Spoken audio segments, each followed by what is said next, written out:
اسلام نے مسلمان ریاست میں اگر جو غیر مسلم رہتے ہیں ان کو پرامن طریقے سے جو لوگ رہتے ہیں ان کے جان مال آبرو کا تحفظ یہ اسلام نے اس کی گارنٹی دی ہے. وہ اپنی عبادت گاہوں میں عبادت کرنے میں آزاد ہیں اور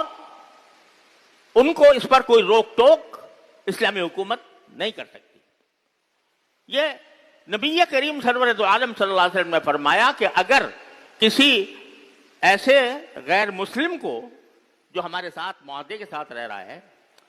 اس کو اگر کوئی شخص اللہ تعالیٰ نے اس کے جان و مال کی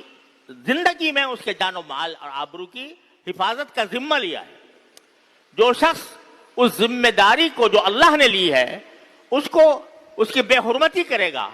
یعنی کسی غیر مسلم کو جو پرامن شہری ہے اگر کوئی نقصان پہنچائے گا اس کی جان کو، اس کے مال کو، اس کے آبرو کو،